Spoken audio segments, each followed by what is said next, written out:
welcome to Tech and Toast 37. Morning, Tim. Morning. Hey.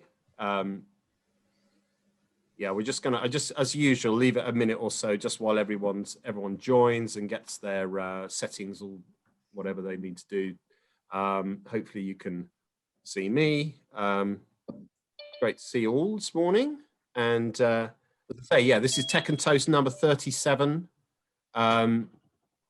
Can't believe that we've had quite so many now, but well over 1,200 people have joined these over the last 18 months, and we continue to do them on Zoom for the time being. But we've had feedback, obviously, from the community that when we're able to, we will start to do a few more face-to-face. So meanwhile, welcome, and while everyone's just getting set up and joining, just a few words of sort of intro from me before I hand over to Richard. So yes, again, thanks as ever to Jefferson Frank for sponsoring Tech and Toast and helping us bring this to the community on a fortnightly basis. I'm Tim Robinson. I'm Chief Operating Officer of Tech East, and Bridget and I are here to support you during the event and whenever you might need some helpful pointers as to how you can access support in the tech ecosystem.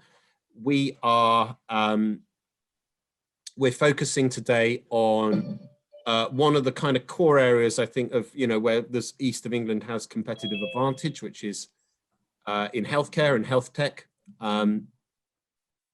We have two speakers today. So once Richard said a few words in a moment, we have James Duez, who's CEO, founder, chairman of Rainbird. And we have Denys Pak from UEA, from medical school, who's also a tech entrepreneur, who'll be talking about some of the stuff we've got coming up next week, actually, around this subject. But this audience is the tech business audience, so we're going to focus on, I think, the interests of tech businesses primarily.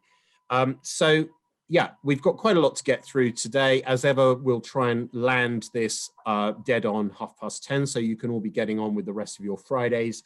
And without further ado, I'd like to hand over to Richard Sava from Jefferson Frank, who's going to say a few words and give us a few insights into the tech talent marketplace. So, Richard, thanks very much. Thanks, Tim. I'll just try and share my screen, if that's okay.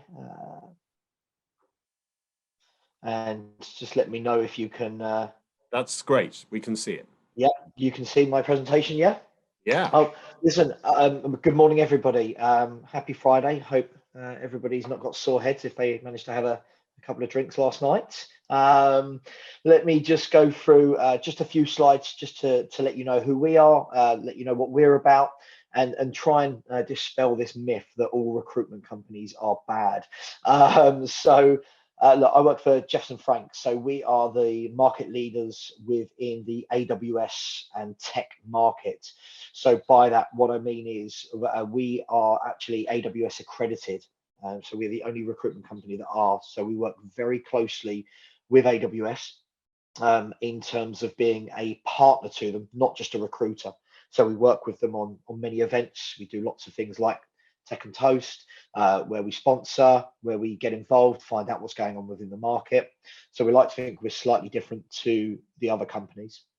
So that's a lovely picture of myself. So I'm a senior manager, which means I head up the contract division. So we have a number of different teams that are set up via different tech stacks and also via different sectors, one of which is the healthcare market. Jefferson Frank, so we have over 300 consultants that all work in the AWS market. Now that's quite a loose term, so we concentrate on anything that's AWS, GCP in the Google world. We look at anything to do with the cloud, data, infrastructure, basically all of the cool stuff which all the companies need now, especially having had the pandemic and more companies moving to the cloud. We've grown, exponentially in the last year or so. So we have access to more candidates than anyone else, and this is because we are accredited. So we get the first look at AWS accredited contractors in the market. We work, as I said, with AWS, so we get referrals from AWS in terms of providing us with newly accredited candidates, and we've also got a database of around 80,000 AWS professionals. And that's just through years of hard work, scouring the market, scouring LinkedIn, etc., etc. So over the years, we actually launched in 2018, but we're actually part of a bigger recruitment group called the Frank Group, which has been going since 2006. And we've placed over 1,600 AWS professionals, and that's across all different types of businesses. And in terms of a presence, we have got 18 offices, and we've now got 9 in the US as well. So we're growing at a rate of knots, and I can't see that stopping anytime soon. Let's talk about what we're here for today in terms of the health division, so to speak. So we actually have 20 dedicated recruiters that are solely looking at the health and life sciences market. And that is because this area we found is booming. It's an area of the market which is growing quicker than most, and as such, we are hiring more recruiters every day to learn that market and to become SMEs in that market. All of our consultants are either AWS certified or they're studying to be, which I think is really, really important. That it shows that we don't just want recruitment consultants, we want people who actually understand AWS and the tech market. We have a range of specialisms. Okay, so we have a range of candidates from the health and life sciences background, some of which have moved about. I'm not going to sit here and say that every single one of our AWS candidates purely works in the health division, but many of them have worked in the health and life sciences market at some stage in their career. The market challenge in the tech space. So at the moment, what we're finding is that 30% of high demand technology roles are remaining unfilled. Okay, and that's again due to how quickly the cloud is growing and how slowly the number of contractors are actually getting skilled in that sector. So it's becoming more and more difficult to actually find good candidates to work in these roles. So what we're actually doing is we're working very, very closely with a number of contractors to put them through accreditation and to get them more skilled within these desired niches. There was over 13,000 cloud jobs available during COVID. And this kind of dispels the myth that everything went quiet during COVID. What we actually found was it was the complete flip. And although we weren't allowed in the office for a period of time, glad to say we're back there now, we were busier than ever, and especially within healthcare for obvious reasons. We found that 38% of businesses can't hire cloud staff with skills due to a shortage. So that is where we jump in to help. Lots of companies say to us, okay, we're going to move to the cloud. We don't know how to do it. We don't have the right staff to help us set that up. So that is where we come in, and we can offer individual consultants to come and work on a contract basis, or we can provide statements of work and teams or clusters to come in and support your business. So the good news is 73% of AWS partner employees expect to see an increase in their workload in the coming year. Now, what that means is what we're seeing is so many businesses, and I believe I read somewhere that it was something like 90% of the UK workforce have not yet moved to the cloud, which is quite staggering when you think what's happened in the last year. But we now find that they're going to move to the cloud, and that means that we are going to be able to step in and help support more clients.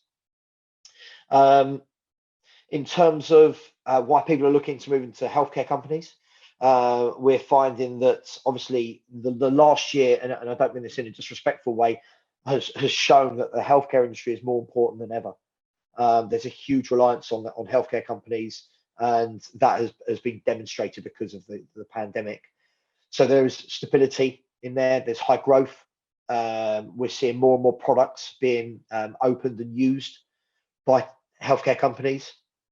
And of all the companies and all the sectors that we work in, we find that all of our consultants and candidates seem to have a lot more job satisfaction working in the healthcare market than any other. So the last thing I would say is we have what we call a Jefferson Frank salary survey, where we go out to the market and we find that absolutely everything there is to know about what's happening within healthcare and hiring trends and insights for you. So that's looking at skills, it's looking at compliance, and it's looking at locations. So if you did want to scan this code, you can find everything you need to know about the market report that looks at salaries, certifications, products, and it just gives some of our clients an idea as to where they are in the market with regards to AWS and tech stacks. Are they using the same tech stacks as other companies? What should they be doing? What certifications should they be looking for? And this is something I'm happy to go through with absolutely anybody offline if they did want to speak to me about the salary survey, or indeed if they feel that they need to hire some contractors or they want to put on an event like this, then I'm more than happy to speak to anybody about that. The last thing I would say is there are a few issues when we're hiring for healthcare companies. So it is competitive. And there are many skill sets that healthcare companies are looking for, which there is a real shortage of candidates in the market. So healthcare companies are coming to us asking if we can find similar candidates or candidates that are willing to upskill themselves within that technical capability. The recruitment processes and timelines are not fit for the cloud market. Yeah, it's growing fast. So what a lot of recruitment companies are having to do now is change their kind of footprint, change their processes to fit in with the speed in which the cloud market is working. So gone are the days where somebody would ring up and say, I need a contractor to start in a month, and we'd have a month to go and find somebody, yada, yada, yada. Now it's, look, can you get somebody by Monday? It's like, okay, let's see what we can do. So we're having to step up and work to that a lot quicker. So look, I'll finish off and say, look, if anybody does want to speak to me or wants to find out more about what we can do to help support from a recruitment standpoint, from a tech partner standpoint, or just from providing you with information. So I'll leave it there. I'll pass you back to Tim. And if anybody is interested, feel free to have me on LinkedIn or message me on here or send me an email. Thanks, Tim. Thanks, Richard. Great. Yeah, and if you do want to get in touch with Richard or with anyone else in the group, please do share your sort of who you are, your email address, LinkedIn handle, etc., or LinkedIn URL, I think is probably the more correct way of putting it, in the chat. And thanks again, Richard, and to Jefferson Frank for all your support for Tech and Toast. Right. Now we're getting into the kind of heart of the matter. We have two speakers who are going to talk around kind of how healthcare is changing, how the democratization of AI and other tools is sort of affecting decision making, how we are seeing lots of opportunities for innovation out of this part of the world. And first up, we have someone who I think lots of you will know, although you may not have met face to face. Hopefully we'll change that later in the year. James Duez, who is a serial entrepreneur, investor, all-round sort of tech good guy, has been doing some, some pretty interesting things over the years out of Norwich, but also with interests beyond the region. But probably best known for his role at Rainbird, and I'm going to let James say a few things that will be of interest to you. But I also have learnt this morning that James is not only an accomplished juggler, he's also a rookie accordion player and an accomplished jazz trumpeter. So he is a Renaissance man, and I'm sure healthcare is only one of the strings to your bow, James. But I'm going to let you share a little more about what Rainbird's been up to, especially over the last 12 to 18 months. Thanks. Thank you, Tim, for a very generous introduction, and emphasis on the word rookie when it comes to the accordion. As I was saying to Tim, it's my lockdown analog project to try and learn to play it, and I discovered everything I need to know about that, which is that it's really difficult. Let me share my screen. Can everybody see that okay? Yeah, good. Okay. So look, quick introductions. Yeah, I'm James. I've been sort of, I guess, in the tech scene in the East for a good while. Rainbird's the 5th business I've co-founded. I'm going to be talking to you today about, you know, the role of intelligent automation, specifically in healthcare, but really some important ingredients for where this is being successful. This really matters because some of the challenges in the sector really are not easy to solve in any other way. Our observation would be that every organization has aspired to be more digital pre-COVID. Now that's become something of a necessity. And this sort of transformation is certainly being accelerated, and healthcare is no exception to that. Excuse me. So look, first of all, I want to be clear what we mean by intelligent automation. It's really a subset of AI, which itself is a singularly unhelpful term. Maybe it's useful to start by defining AI. This is the definition I like, which actually stems from the 1950s. Artificial intelligence is to build something, a machine that outperforms humans at some task which we believed was intrinsically human. Now, there's an immediate problem with this definition, because the moment a machine can do a task that we thought was intrinsically human, that no longer meets the definition. It's what's known as the AI effect. As soon as it works, no one calls it AI anymore. And that's because it really reveals itself to be what it always was, which is just the next generation of computer science. Let's do a bit of a reset, and I want to really break this down and make it simple. A helpful way of looking at this space is to distinctly separate what it is you're trying to do. Is this about analysis, or is this about automation? Because many organizations conflate these. Now, analysis is obviously synonymous with trying to find new insights, and automation is typically synonymous with efficiency, both useful and important, because chances are you want to automate some sort of human decision work for efficiency, but you also want to try and raise standards. These can be combined in such a way as to produce the 3 things that every organization wants, whether you're in healthcare or any other sector. That's efficiency, because everyone's trying to reduce costs. It's improved outcomes, whether that's for patients or customers. And it's trying to create new generations of products and services. And obviously these days they are digital products and services, and that's synonymous with trying to find new revenues.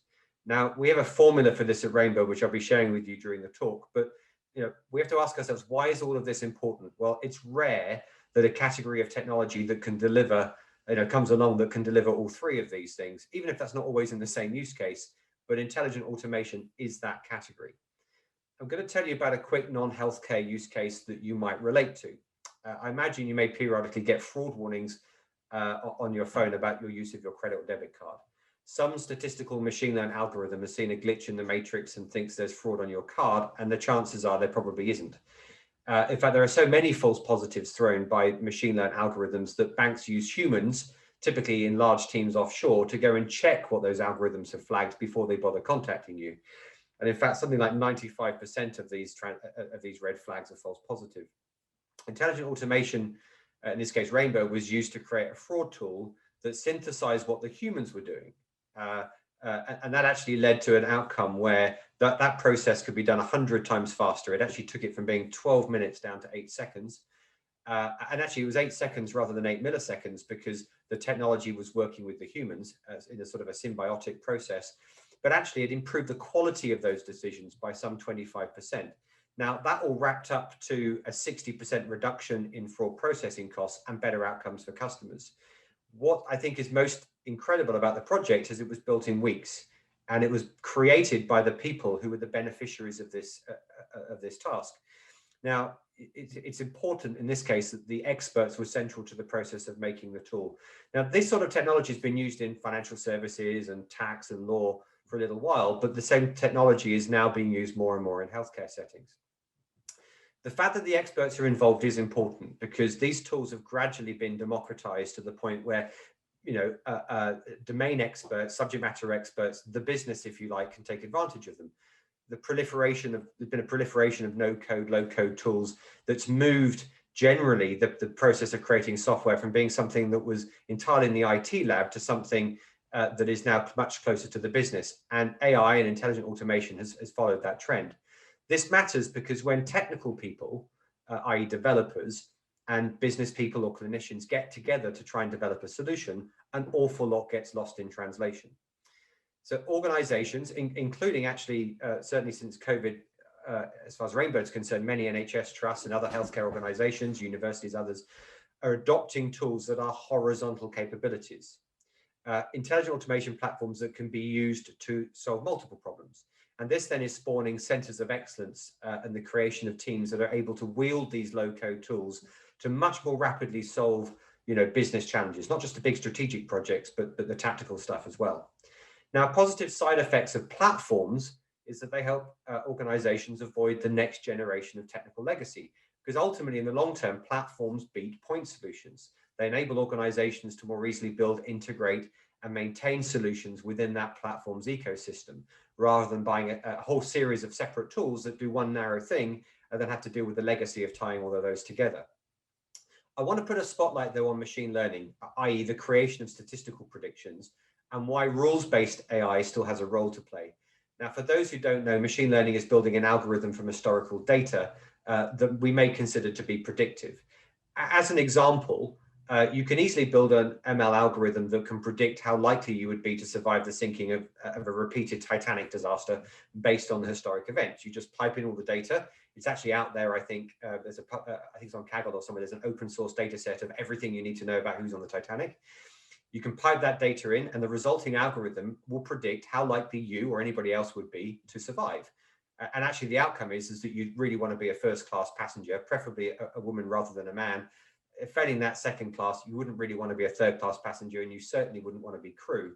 Now, what you quickly see is actually the machine learning algorithm has simply reverse engineered the human-devised evacuation orders that they had on the Titanic. And that really, I think, makes the point that machine learning is, after all, rules extraction, even if we can't understand the rules that have been, how those rules work. Now, there are times when machine learning predictions are incredibly useful. I'm not knocking machine learning, and there are actually some very powerful tools that enable you to do this data science without being a data scientist. We have one we've been building for the last 3 years called Project Evelyn. But you do need copious amounts of clean data to build a machine learning algorithm, and many organizations struggle and are just not data ready. We must remember that for all the hype that there is around AI, there is no magic. You cannot simply wave a magic wand over unstructured data and have a machine impose order. Building machine learning algorithms is hugely labor intensive, and there is no escape from that. You have to prepare and tag a lot of data, which is largely a manual task.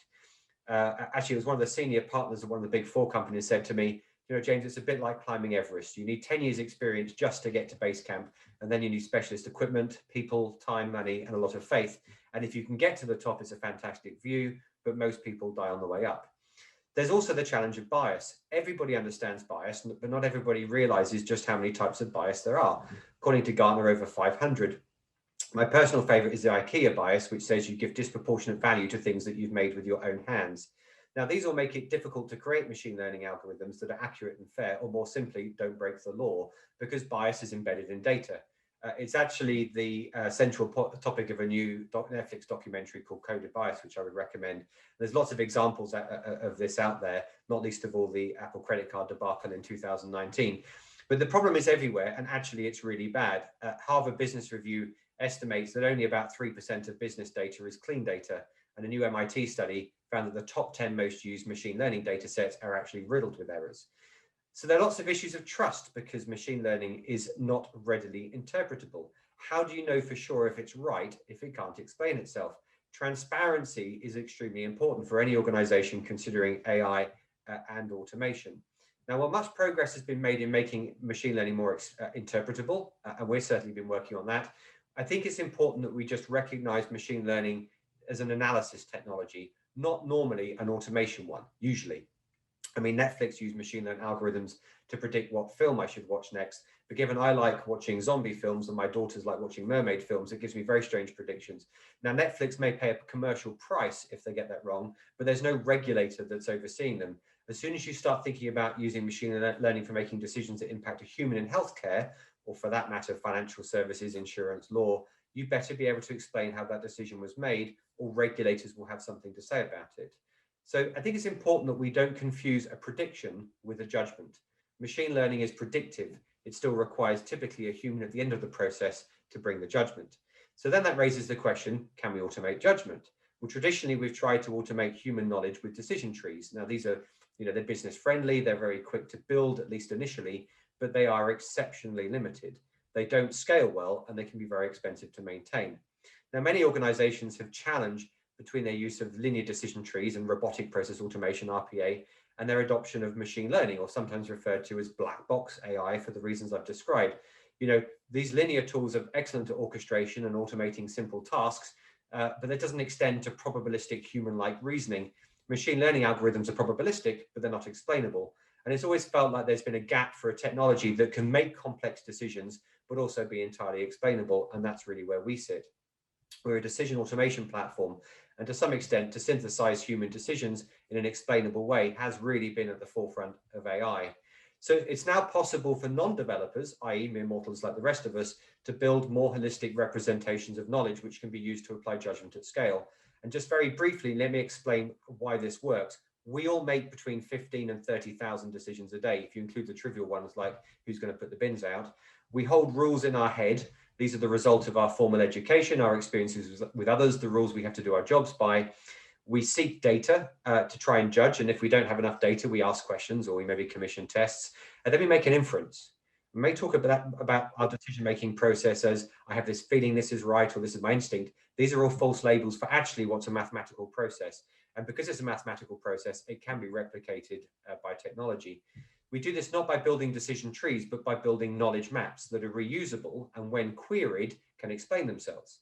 That's very powerful because this tool, if it doesn't have enough data, can actually construct the questions just like an expert would, and by combining that knowledge and use this to solve problems and still provide that explanation. We can easily test when we build these models, and that can make us aware of bias so that we can reduce it. And of course, once you have a tool that you've knocked the bias out of, others use it, and that insulates you from their bias. Now, we are poor at making decisions. The fact validated by some of the most preeminent thinkers. 2/3 of oncologists, for example, cannot correctly state the chance that you're going to have cancer after a positive mammogram because they do not understand the difference between prior and posterior probabilities. Even the most experienced radiologists make contradictory judgments about 20% of the time when seeing the same x-rays. Now, bias is part of this, but noise also gets in the way. We can be tired, we can be hungover, we can be stressed, and frankly, we're just not very good at propagating probabilities in our minds when we're making these complex judgments, because probability is itself counterintuitive. As a Nobel Prize-winning economist, Daniel Kahneman, said, the answer to this problem actually is the creation of algorithms. So bringing this democratization theme and this powerful probabilistic capability together, here's a healthcare example. We created an intelligent COVID-19 occupational health risk assessment, which went from an idea to being live in multiple NHS trusts in 8 days. Actually, it was built in 6 hours by working with a single expert, in this case, the Director of Quality for the Faculty of Occupational Health, the leading expert in this field, and took the rest of the time to get it through a clinical approval process. It's actually simply a consultative web page that if you're a frontline NHS worker, you consult with. Nobody has scripted the questions that it asks because it's not a decision tree. It just knows about COVID risk. And if it doesn't know enough about you, which in this case it doesn't because it's designed to be a process that you consult with, it asks questions to fill the gaps in its knowledge.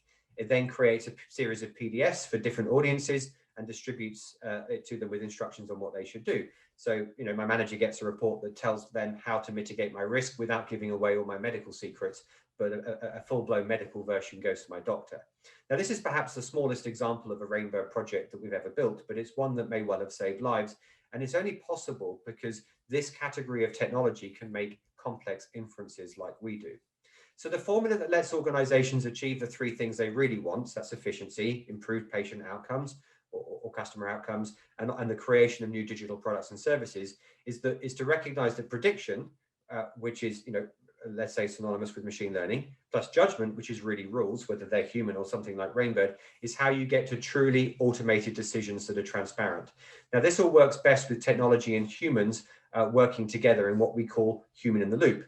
Rainbird's certainly about augmenting people to be ridiculously efficient in their knowledge work, and to ensure that everybody that uses these tools is as good, if not better than the best. And because Rainbird routinely outperforms the experts that build the model, but it can also obviously, free up people to have greater impact where we know technology doesn't perform, like listening, building rapport, being creative. So just coming towards a conclusion, what are the ingredients for success when adopting these technologies? You need to ensure that you have a digital strategy that clarifies the organization's ambition. And as a minimum, you have to have senior buy-in for automation. Now, that's either an automation champion or center of excellence, as well as, of course, you need a problem owner with a critical need for change. These technologies look transformational because they are, but you have to narrow down and find the business case that has a clear return on investment that justifies you getting started, i.e. you need a painful problem that the technology can solve.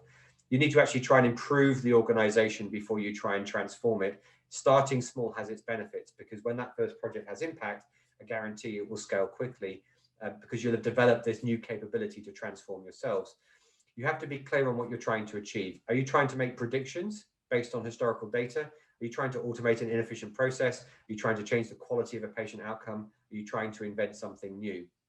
So in final conclusion, these tools are democratized. That doesn't mean there's not IT involvement, but it does mean that experts become central to the process of building systems.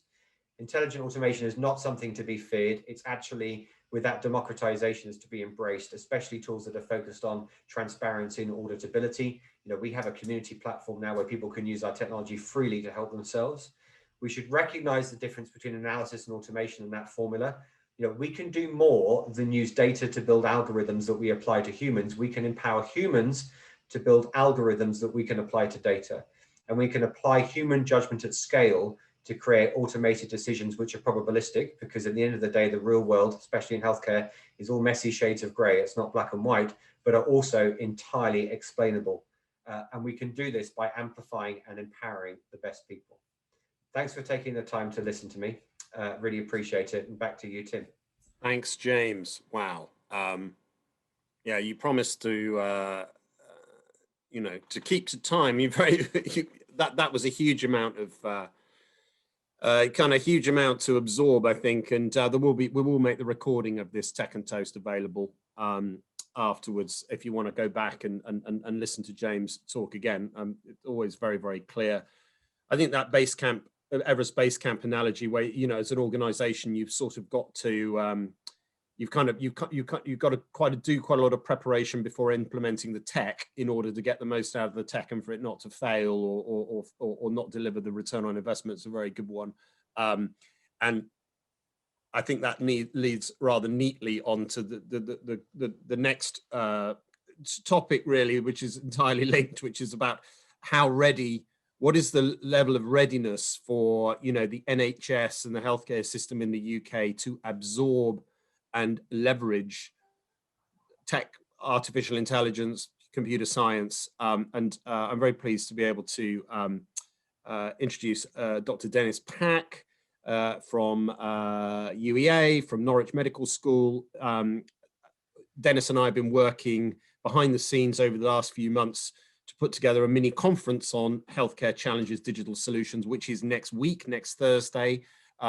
Bridget, I think, is going to put a link in the chat as to if you want to register for that. It's very much aimed at clinicians, but also all welcome from the tech sector. So Denys, if I may hand over to you, welcome to Tech and Toast again, welcome back, and thanks for giving us some time this morning.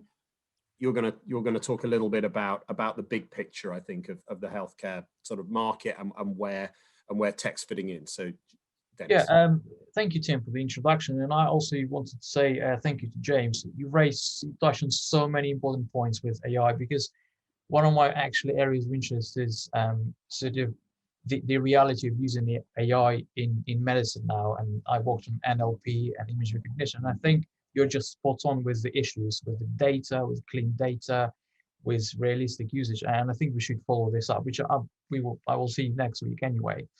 And I think you should deliver this message to a quite broad audience of clinicians, so they actually understand what is possible, rather than So what I'll probably do, I'm going to start my presentation now. Just to give a bit of a context, Tim already introduced me, but essentially what I do, I oversee most of digital innovations, and I support clinical entrepreneurs who are doctors in training or other healthcare professionals in the Eastern region. Yeah, so East Anglia. So that's why I'm just going to talk a little bit of in terms of the direction we are going to, not just in terms of which solutions we need, but how we are going to solve that problem.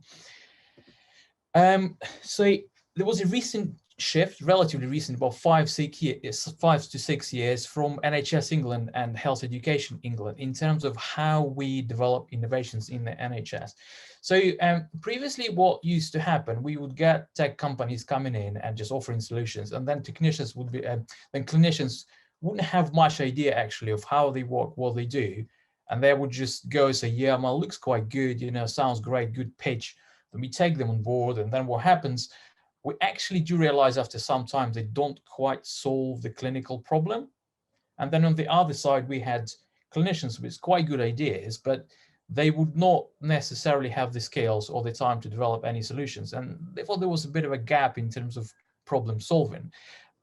So NHS England decided to set up a program called Clinical Entrepreneurs. It was 5 or 6 years ago.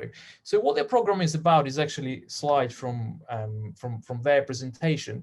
It's about supporting clinicians with innovative ideas, not just digital technology, and giving them that mentoring, upskilling, signposting to funding, and actually helping to implement their ideas in practice. So as you can see, the program has grown from initially 104 doctors in 2016 to, I think total is now 702, not just doctors, but other healthcare professionals who came on the program, got upskilled and went into their trust into other parts of the country to develop different solutions. I'm not going to talk much about that, but I just want to, at least for a couple of minutes, to put this video on so you can understand what this program offers. What is the Entrepreneur Program? It's a program for healthcare professionals who want to expand and utilize their skill sets in innovation. They want to solve a problem, they see a problem, they see a need, and they are creative enough to find a way to solve that. It's all about empowering frontline clinicians to solve the problems that they see around them every day. The commercial skills, knowledge, and expertise that you'll pick up on the program are incredibly difficult to pick up as a clinician, and they've really helped me in my progress. Coming from a clinical background and not really having any business acumen, it's just been incredible in terms of the mentorship, the pit stops, learning from other entrepreneurs who are way ahead in their entrepreneurial journeys than I am. Really fantastic. So thank you to all of you. It's been a fantastic opportunity for myself and my company. For me, on a personal level, I've got to network with so many different individuals and other really interesting professionals who have great ideas for the NHS. And on a company level, we've had great introductions, and it's only going to lead to better and better successes. Thanks for engaging with NHS Trust, opening up the Australian market, the valuable introductions, promoting the business, and just being a really strong source of support. The Clinical Entrepreneur Program has been a way of refining my pitch, and it's given me access to lots of other people trying to innovate just like I am, and previously I thought that I was perhaps one of the only ones. So the network's been fantastic, and I think the access that we get to big companies, both for support and for pitching and for potential investment, is brilliant. Fully enjoy the program and hope to stay on it for as long as I can. Nice. I'll probably have to skip some of the video because I'm a bit, I'm aware that we are running out of time slightly. But essentially, what we're trying to do is just to enable these clinicians with ideas. They know what the problems are, and I think James touched on this already. That we should be clear about what we're trying to solve before we actually trying to find a solution. We should define the problem, and then defining the problem, we should look at what is available around, whether it needs solving, why it's not solved so far. Is it because no one wants to pay for it, or just because no one needs solving this? And maybe it's not a problem at all. And this is what we're trying. And actually, I'm on that program myself, and I think it gives completely different outlook to clinician who, for example, never had any technical training. They don't understand anything about business, and this is what this program is about. So in terms of talking how it fits in with current healthcare priorities, and particularly NHS, I think James touched a lot on automation, so I'm not going to go into detail on that. But essentially, it all should lead to patient improvement outcomes. And we are talking about saving time and cost, automation, new approaches, logistical issues, and also one of the quite fundamental problems we're trying to solve now is how to run medical education in view of recent changes. So in the past, everything was face-to-face, but now everyone is doing online consultations. Training has been disrupted. So how do we train, like, for example, a surgeon when they do not have access to these procedures? I'm going to give you a few examples which actually come from the program and how we solve these issues. And sometimes very small problems, but specific problems, can make the biggest difference when they're solved. So there's a company called Concentric Health, and what they did is a very simple concept. Is so whenever a patient is going for the procedure, they have to do a consent form, and you wouldn't believe how much time does it take, because sometimes they have to come in before the procedure, just do the form, fill out the form, then send it back, somebody has to sign. They just automated the process. And this concept has been now integrated in many trusts, and they expand the number of procedures. So that essentially saves time, so clinicians don't have to spend that much time on this paperwork. They would rather spend their time with the patient. This is another interesting direction. For a while, NHS was trying to, I wouldn't say introduce drones into the system, but at least to look at how they could be integrated. And probably we're not there just quite yet. But there are two medical students here, which is Christopher and Hamad. They've suggested just to use drones, and they just were passionate about it. And during the COVID initial stage, they received funding from the UK Space Agency, I think of 1.6 million, on developing drones. But it's not just developing drones which can carry, it's a much bigger, which can carry something, although they're doing some chemotherapy treatment drugs trial now to fly it from one hospital to another, because it's very time sensitive. But what they offer also is they look at different corridors where drones can fly. They look at different stations where they can, for example, charge if they're electric. They're looking at all the logistics around this. So what they offer to clinicians is like sort of API, where a clinician can just say, look, what I need is this. I need this service, and I need this to be delivered. And they offer everything else. So they're developing a platform when you can say, I need this, this, and this. And then they will tell you, okay, here we go. It's basically like, think about it just like calling a taxi. Yeah, you don't think about the route, the traffic. You just call a taxi. Taxi goes there. And this is what essentially they're creating for the NHS. Talking about the data, clean data. So NHS is not just looking into solving clinical problems. There are a lot of logistical issues, right? And especially during COVID, it was highlighted, like how much equipment to get, how to solve, how do we know if we are short of some medication, how do we know we're short of staff? And it was quite disorganized. But this is one of the solutions, again, comes from the program, is MediShout, is so what they did, they initially started as a fault reporting platform. So if something broken, then you just send a picture, send your name, and then they will sort it for you. But then they eventually, they got hold of the data, I think about 100,000 of failure reports data, which happened in the last 20 years.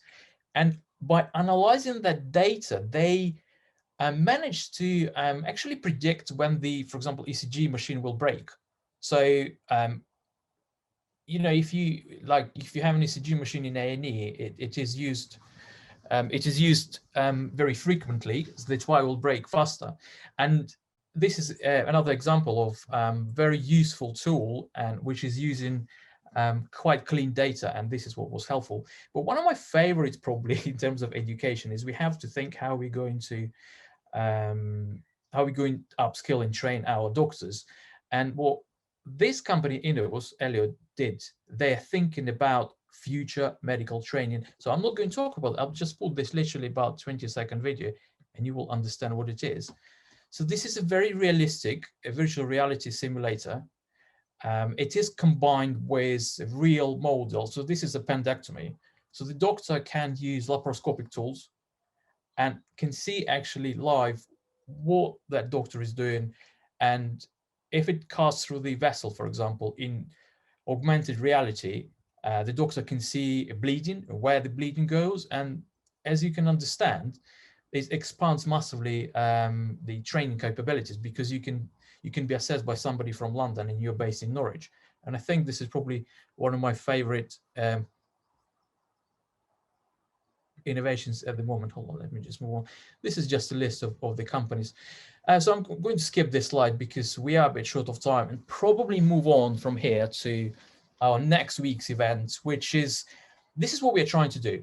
So Tim and I, we gathered some time ago, and we decided, why don't we bring clinicians who know clinical problems, who can define a problem, with tech experts who can actually help that problem, and then also bring, in this case, we are bringing Eastern AHSN, which is like a bridging body between clinicians and tech people, and see how we can collaborate, how we can put them, together so they can solve healthcare problems. Thank you everyone for listening, and if there are any questions, I'll just check time. Yeah, I think we're doing okay. You done great. Thanks, thanks, Denys. Yeah. Right. Well, we as ever, we've got the opportunity for questions for James, for Denys. Fire away if you're feeling brave. If you're not, I'll ask one. But Ray, you just turn your mic off and ask a question or make an observation if you wish. This is supposed to be an interactive event, although I know it's a bit of a miserable morning, and we all may be feeling a little bit quiet. Come on. I haven't really thought this one through, and like healthcare isn't necessarily my my forte, but the problem solving element really resonates, and I think that initial phase of defining the problem and having a really clear problem statement is something that we work with our clients on, more, I guess, kind of marketing related stuff rather than kind of potentially life and death. But I just wondered if kind of anecdotally, whether there's an opinion on, does it feel like those problem statements are actually quite clearly defined, or is that almost like half the battle in the first place, is figuring out, well, what is the problem that we're actually trying to solve here? Yeah, I mean, I'll give an answer to that from our perspective. I would say the majority of the effort in building the tools that we get involved in are getting to the point where you are absolutely clear what it is you're trying to achieve. Anecdotal, but I remember one project we were doing, it was actually in financial services, but the point I think is still relevant, which is one of our team worked with a bank to build a tool that was able to make decisions around 260 different trajectories of problem that a customer may have in banking, right? And so it was one holistic model that knew everything that, the seasoned expert that had been sitting in the support center for 20 years with a little black book of all the little tricks to work around the legacy systems had accumulated, basically turning them into an API that could be integrated into other systems. And this project was built in 6 weeks. And I remember being incredibly impressed that it was built in 6 weeks. And I walked over to our team and said, how have you done that in 6 weeks? And they turned around and said, we didn't do it in 6 weeks. We did it in 2 weeks. It just took us 4 weeks to figure out what the hell we were trying to achieve. So, I mean, I think that's where the challenge is. And I think, quite often when we go through the process of demonstrating our technology at a senior level, minds explode with like literally hundreds and hundreds of different possibilities.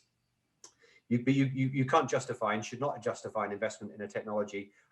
Of course, the potential for there to be this horizontal capability that you can use to solve lots of things is very attractive, but that's not the reason why people sign a check.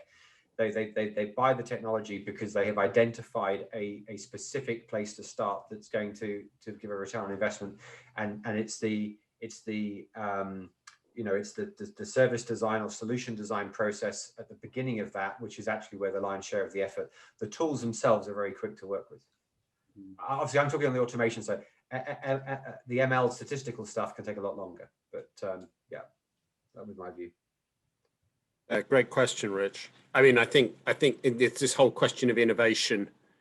It's a big, broad term, and one of the things that I've certainly observed is the more time that is spent spent trying to define what the real problem is so that the question can be kind of codified and turned into something that a computer can deal with is good, but it's often very difficult. And I mean, I've also observed with some larger organizations that there's a lot of sort of cultural issues, behavioral issues, organizational behavioral issues around honesty about exposing actual challenges and problems, because, you know, a problem is almost always linked to, you know, some kind of deep, some sort of issue perhaps within the organization that's not quite getting right, or they're not quite clear about.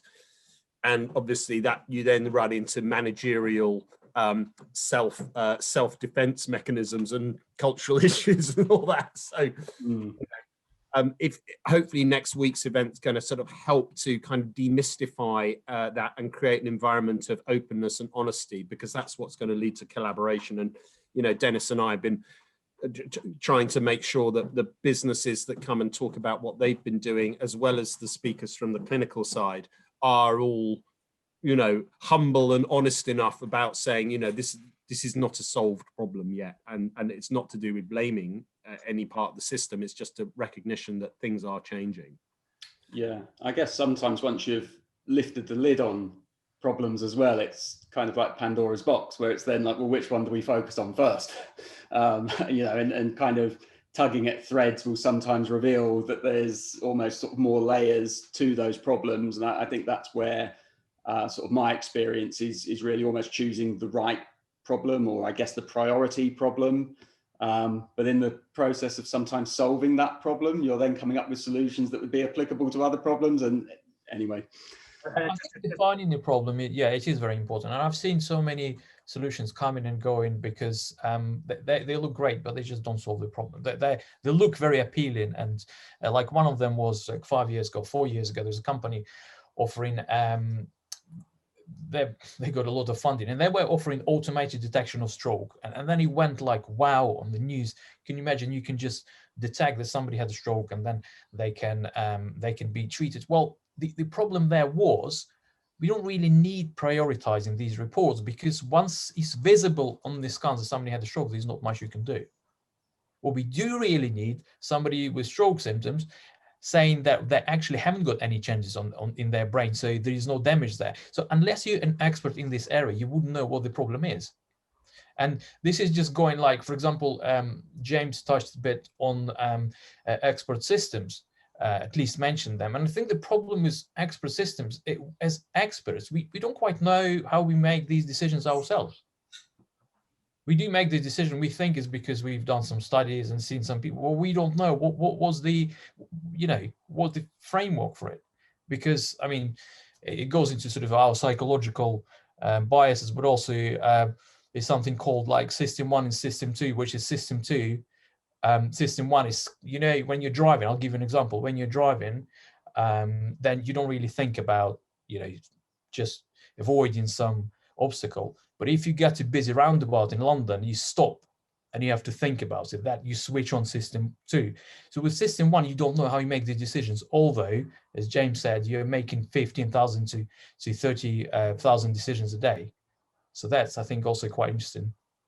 It is interesting. And may I just go back on that one, because and a recommended read, Daniel Kahneman's book, Thinking Fast and Slow, that talks about System 1 and System 2 thinking, is definitely a good recommended read. You're quite right. I mean, that has always been the challenge with expert system technology. I think what we're trying to do, and what I think has been a shift, is bringing tools that enable people to be able to be closer to that process of modeling their own knowledge. They're of course always going to be, you know, the secret sauce. And this is really to Rich's point, which is, it's not actually the using the tool that's difficult. It is being able to recognize the building blocks, the nuggets of wisdom that you are using to make these judgments. And it's so quite a lot of the groundbreaking work in this area that we've spent the last 8 years trying to do is the linguistics, it's the philosophy, it's understanding knowledge elicitation, it's helping people recognize that because we all speak a language, because we all make decisions,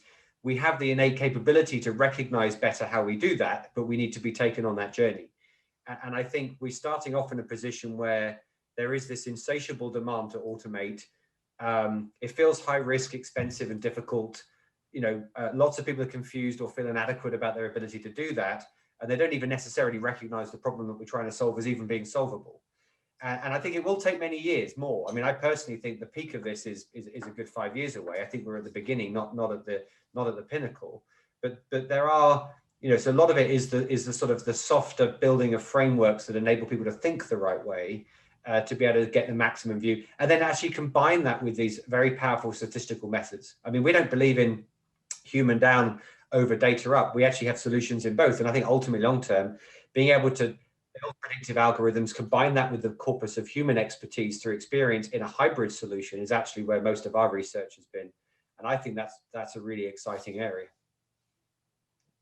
Yeah, I think that's fascinating with the kind of almost decoding the intuition element, because the intuition, I think it is Kahneman who talks about, it's not really this kind of sixth sense, supernatural gut feeling. It's just experience and a combination of so many things, but how you actually decode that.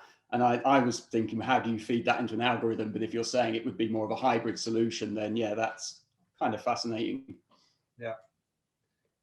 I think that's it. I think the hybrid, the human in the loop, the human role in artificial intelligence is not to be, is not to be underestimated, and is obviously the subject of much ethical, philosophical debate, and is an area of policy making, one that UK government's taking pretty seriously, and has an office for AI and ethics, and I'm sure James and others are involved in all the high level committees, making sure that we don't end up with AI that isn't in serving the interests of citizens and people and so on. But look, I'm gonna kind of wrap things up a bit, because we are, well, depending on whether my computer is correct or whether my phone. I'll trust. I think Laura had I think Laura was putting a hand up. Maybe Laura, go. Yeah, but I don't want to make everyone stay late now. Sorry. Yeah, we'll run on. If people need to go, they can go. Go on, Laura. Okay. I was just going to say, apologies. I'm a bit distracted today because my builders have come and they're doing bits and they're kind of like asking me questions. So anyway, I was just going to say, from a kind of holistic point of view, there's a huge amount of technology out there, and it's amazing, the innovation and the stuff that you guys are doing. It's just the lack of uptake and the old-fashioned business cultures, and they're not. I'm on a bit of a drive to kind of automate businesses and to get them thinking with a growth mindset and forward thinking. But in my view, there's such a lack of it, and I guess the question is, what do you think is the biggest challenge, and how can we overcome it with trying to get people, old-fashioned business culture to really kind of hang on to this and move forward? I don't know if I may just try to give a very quick answer. There's no, obviously you understand that there is no answer to it, but there's a book called Immunity to Change. So I can only talk in terms of sort of NHS, and as a big corporation, any big corporation, they do have, it's quite difficult to persuade them to change something because they do not want to take a big risk. And I think part of what I'm trying to explain and deliver to clinicians is not just upskilling them and to explain how technologies work, is about the risk taking, about the level of risk they can take on some decisions and cannot take on another. Because when you're making a decision on treating or diagnosing a patient, is very sensitive, and it will take many years to become something realistic. But if you're making a decision on adoption a system which will just solve logistical problems, that shouldn't be an issue. But I think it can be static at times, and all we need to do, we need to talk to clinicians and managers and all NHS staff, just explain what we're trying to do and how it works. And I think it's probably not the quick task, but it does help. Yeah, I would agree with that. Just the 30 seconds just to add to it. I completely agree. I think these issues of transparency, building tools that enable people to visualize what's actually going on under the bonnet is really key.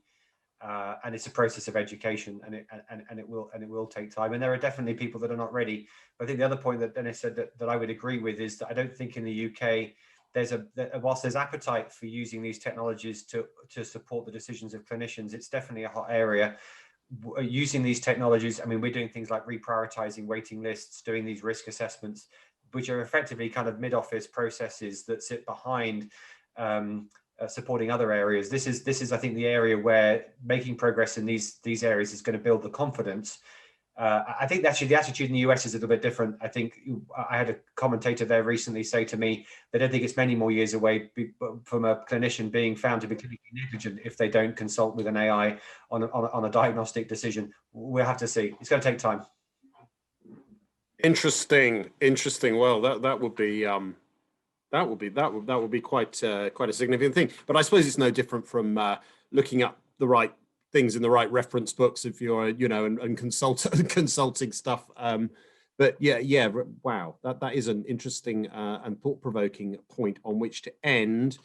However, we're not quite finished, because I do want to just thank Richard, James, and Denys for their contributions today. It's been a really good Tech and Toast, a little bit of an intimate one, but there we go. It's been fab. And thanks also for sort of setting the scene for next week's event, which Denys and I are co-hosting. James will be speaking at. We've also got Orbital Media, we've got Engage Health, we've got e-surgery, we have Sarah Robinson from the Eastern Academic Health Science Network, and we have a number of other speakers. Simon, we have Simon Rudland, who's digital health. Simon Rudland, last but not least. So that's going to be good.